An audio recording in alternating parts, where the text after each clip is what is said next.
Have you ever wondered what God really thinks about you when you've failed him? Again, what runs through his mind after you've walked away, ignored his voice, chosen your own path, or fallen back into habits you promised you'd leave behind? Some imagine God standing at a distance, arms folded, shaking his head in disappointment, waiting for us to crawl back ashamed. Others think he is silent and withdrawn, as if his love has an expiration date. But Jesus shows us a very different picture, one that shatters the walls of shame and opens the door to hope. In Luke 15, Jesus tells one of the most famous parables ever spoken, the story of the prodigal son. And yet, for all the times we've heard it, we often miss its depth.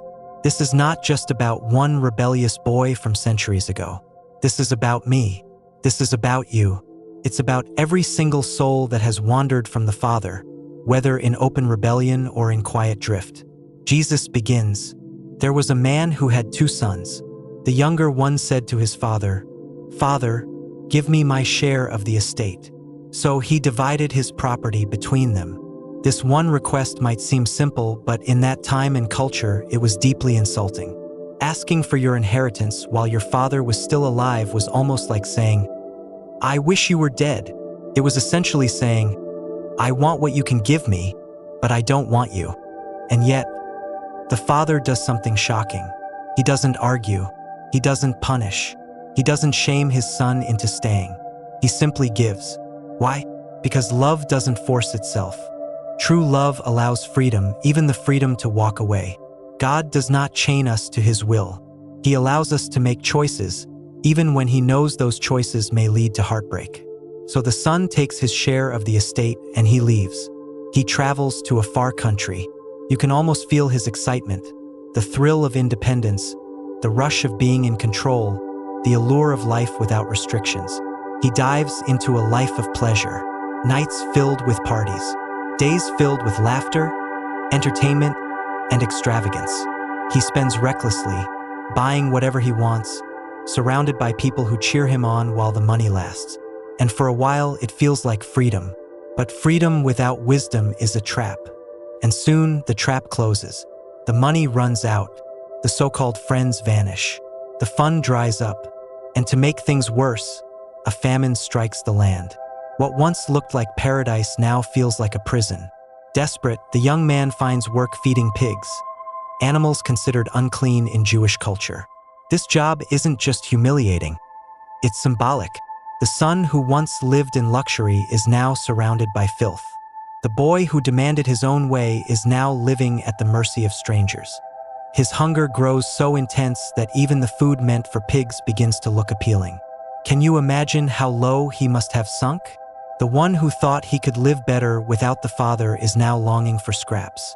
And here's where the turning point comes. Scripture says, when he came to his senses, that one phrase is filled with hope. Because no matter how far you've wandered, there is always a moment when grace calls you back. No matter how deep the mess, there is always a moment when God opens your eyes. He remembers his father, not the wealth, not the estate, but the goodness. How many of my father's hired servants have food to spare, and here I am starving to death? His pride is broken. His perspective has changed. He realizes what he's lost. And in that moment, humility is born. He decides to return home. But notice his heart. He's not going back to demand his place as a son. He's going back willing to serve. Father, I have sinned against heaven and against you. I am no longer worthy to be called your son. Make me like one of your hired servants. And with that, he begins the long journey back. Imagine each step. His clothes are filthy. His body is thin and weak. His mind is racing. He rehearses his speech over and over. What if my father turns me away? What if the door doesn't open? What if the shame is too great? Every step feels heavy, but he walks on because somewhere deep inside he still hopes. And then comes the moment that changes everything. While he was still a long way off, his father saw him. Stop there. That one sentence is so powerful.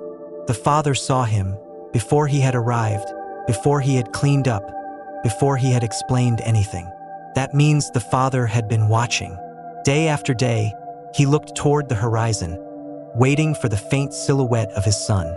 He hadn't moved on. He hadn't grown bitter. His heart was still full of love, and when he saw his son, he didn't just wait for him to arrive. He ran. This detail is huge. In Jewish culture, older men didn't run. It was undignified. But love doesn't care about dignity. The father's love broke cultural norms. It sprinted toward the one who had wandered away. While the son is still in his rags, still rehearsing his apology, still far from perfect, the father embraces him. This is where the story shifts from being about failure to being about grace. Imagine the scene. The son, still far from home, suddenly sees movement in the distance. He recognizes the figure, it's his father. But something is different. His father isn't walking. He's running. The son's heart pounds. His shame rises. He's prepared his confession word for word. He expects a lecture. He braces himself for rejection.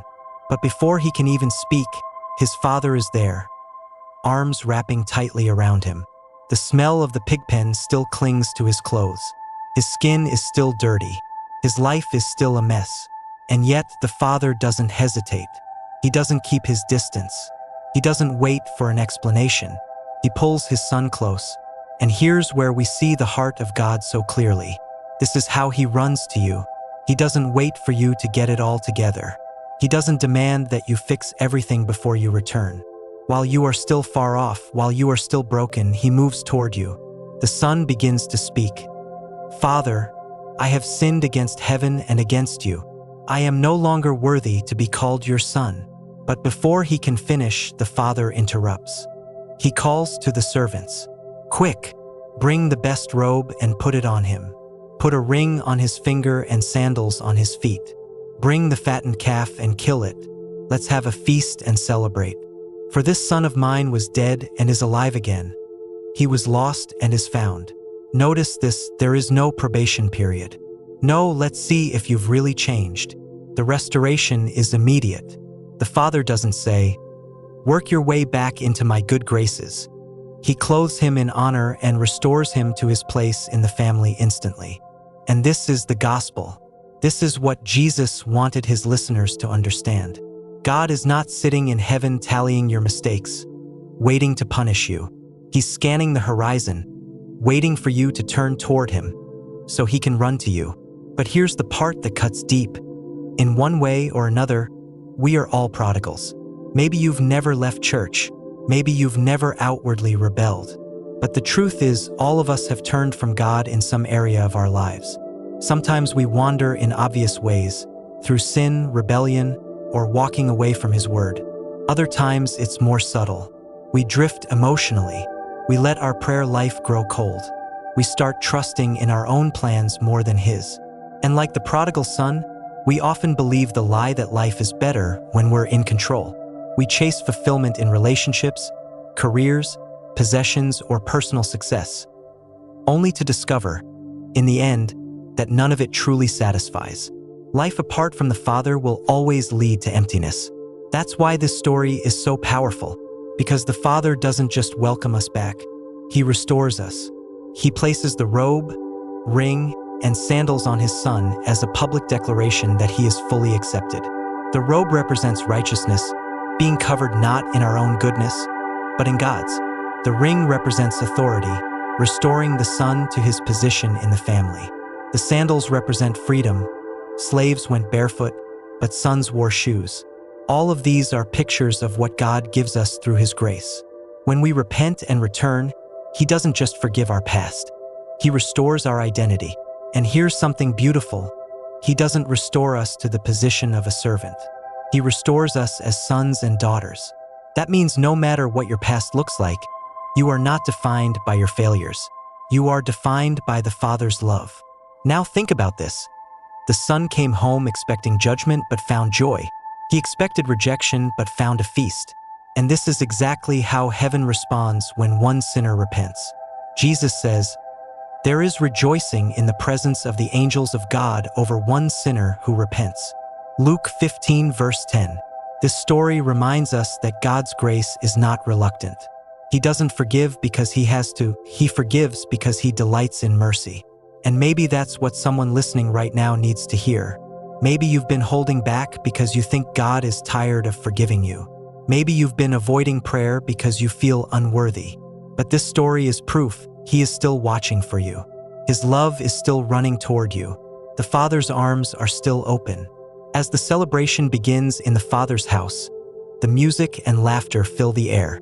The prodigal son, once lost, broken, and ashamed, is now clothed, fed, and restored. He is home. This is the moment Jesus wanted His audience to see. This is the moment He wants you to remember, because it's not just a story, it's an invitation. You see, the prodigal son's journey is not just history. It's a mirror. In one way or another, we've all walked that road.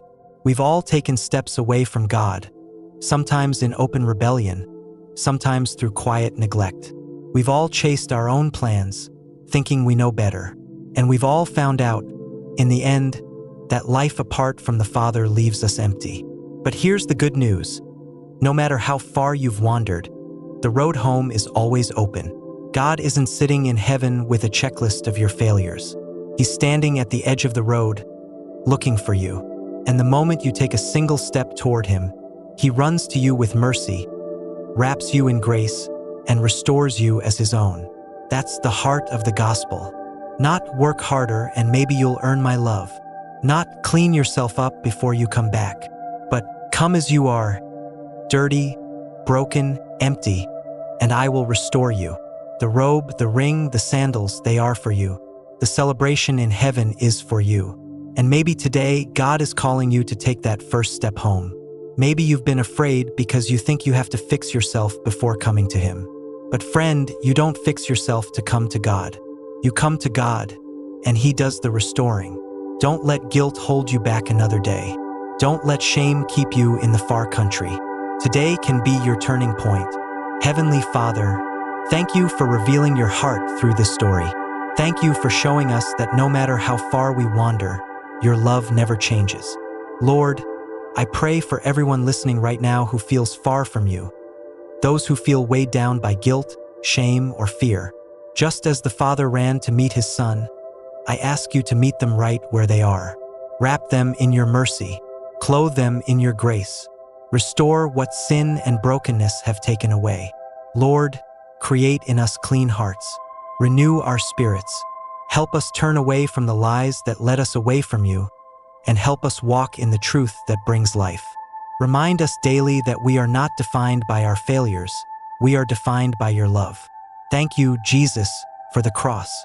Thank you for paying the price so we could be restored.